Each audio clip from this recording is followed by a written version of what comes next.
d'un avocat, mais attention, moi j'ai vu des dignitaires étrangers, notamment IP, et bien on verra ce qu'il en est, il va bénéficier évidemment. Bon les gars, mauvaise nouvelle pour toute la communauté crypto. Le créateur de Telegram, Pavel Durov, vient d'être arrêté.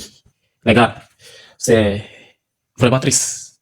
Il y a de cela quelques semaines, pour ne pas dire 1 ou 2 mois comme ça, nous avions eu à faire une vidéo concernant Ramsey Combat et toute une historique derrière Telegram. Comment Telegram permet aujourd'hui une utilisation transparente et sans contraintes comme ce que nous avons ou bien nous voyons avec les autres réseaux sociaux. Et si nous analysons bien, aujourd'hui, les 2 réseaux sociaux qui sont beaucoup utilisés dans le domaine des crypto-monnaies, c'est Twitter et Telegram. Et bon, après, on peut ajouter YouTube. Donc, aujourd'hui, beaucoup de projets ne peuvent pas se passer de l'utilisation de Telegram, ça c'est sûr. Avec l'avènement des Tap to Earn, on a eu un grand engouement autour de Telegram qui a beaucoup flambé. L'utilisation de Telegram a beaucoup flambé. Nous avons eu à parler de ça dans une vidéo. Donc, aujourd'hui, Telegram est en quelque sorte à son apogée, si on peut le dire ainsi. Donc, avec les projets Tap to Earn, sans oublier que, bon, actuellement, nous savons très bien qu'il y a beaucoup de projets dans l'écosystème qui sont en train de décevoir. Donc, les plaintes qui sont contre le créateur, Pavel Durov, le créateur de Telegram, sont celles-ci. Il y a le financement du terrorisme, trafic de drogue, complicité de crimes, fraude, le blanchiment d'argent, la création ou bien la permission des contenus pour enfants, bon, si on peut le dire, la pédophilie, contenu de pédophilie, et beaucoup de plaintes qui sont actuellement contre le créateur. Et comme vous le savez, aujourd'hui, Telegram est le réseau social qui respecte en quelque sorte la libre parole, la vie privée, la confidentialité, c'est ce que je suis en train d'appeler par la vie privée. Et voilà, on peut voir aujourd'hui beaucoup de contenus sur Telegram qui sont peut-être interdits sur la plupart des réseaux sociaux. Et si on remonte à l'historique, un peu l'historique, parce que j'avais parlé de ça dans la vidéo dont je suis en train de parler d'une manière ou d'une autre. C'est le même problème que quand Pavel Durov avait créé VKontakte au début en Russie. C'est le même problème. Il commençait par avoir, et il a vendu le réseau social à une société russe et il a quitté le pays. Après, il a créé, quand il a créé Telegram, il commençait par avoir les mêmes soucis et il a quitté le pays. Donc aujourd'hui, on nous annonce que le créateur de Telegram est arrêté, pas en Russie, mais en France. Bon, la question que nous allons poser, c'est que qu'est-ce que nos dirigeants veulent concrètement? On ne sait pas. Mais cette annonce a eu déjà, voilà, si vous allez sur les réseaux sociaux, vous allez voir, actuellement, il y a des annonces comme ça, il y a des annonces. Cette annonce a eu un impact approximativement grave sur le cours du Tone. Voilà, vous voyez, moins de 12% en quelques instants.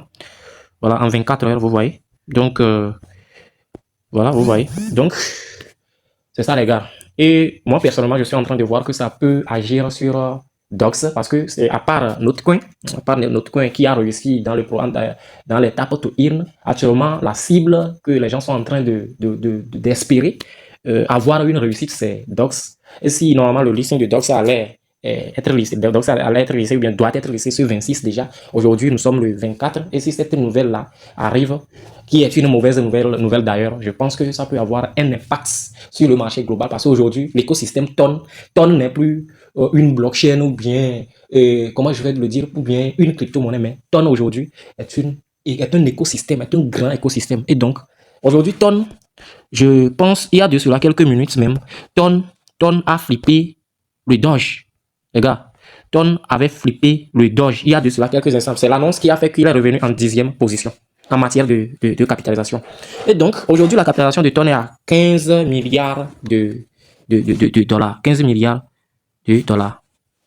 Donc, ça sera un très gros coup pour l'écosystème si cette information s'avère réellement vraie.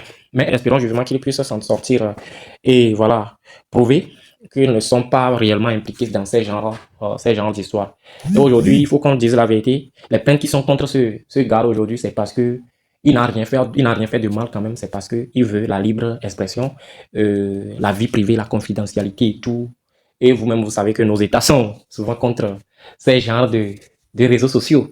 Si tu ne veux pas les respecter, si tu ne veux pas respecter les critères, on te met derrière les barreaux. Donc, c'est ce qui est en train d'arriver à notre frère. Et je pense qu'on doit beaucoup le soutenir parce qu'aujourd'hui, bon, bien sûr que il y a beaucoup de réseaux sociaux aujourd'hui. Bien sûr, on se dit que non, que Telegram est vraiment libre aujourd'hui en matière de la circulation des contenus des contenus X pour enfants, vente de drogue, arnaque, etc., et tout ce qui va avec. Mais il faut pas qu'on se voile la face quand même parce que beaucoup de réseaux sociaux que nous connaissons contribuent d'une manière ou d'une autre à commettre ces genres de crimes dont ils sont en train d'infliger voilà, à l'encontre voilà, du créateur de Telegram. Nous devons le soutenir d'une manière ou d'une autre. Ça peut être dans les prières, etc. Parce que ça sera vraiment un grand coup pour tout l'écosystème. Et ça peut donner un coup aux projets qui vont peut-être vouloir réussir dans l'écosystème. Mais il faut qu'on le dise, ça ne va pas bannir. Voilà, c'est pas une annonce qui va mettre fin aux crypto-monnaies quand même, et pour ne pas dire à la crypto-tonne et tout l'écosystème. Ça va vraiment freiner actuellement l'adoption. Moi, actuellement, ce que je suis en train d'observer, c'est que d'une manière ou d'une autre, les grosses institutions de cet écosystème-là sont en train de revoir d'une manière ou d'une autre et comment ils vont essayer de relever le marché. Vous allez voir là, tout ce qui sont en train de monter autour de DOX, normalement, ça allait être un truc, bon, on ne sait jamais, à la Shiba, ou bien au même cas qui ont tendance souvent à relever le marché, mais malheureusement, cette nouvelle a tout, semble avoir, ou bien a commencé peut-être par tout gâcher. Bon, espérons vivement la suite, espérons ce que ça va donner, espérons si donc c'est listé, espérons vivement ce que ça va donner. Alors les gars, mettez vos points de vue en commentaire, intégrez notre groupe Telegram, le lien en description de la vidéo. Abonnez-vous à cette chaîne si ce n'est pas encore fait. Alors on se dit à la prochaine, c'était mon Ciao.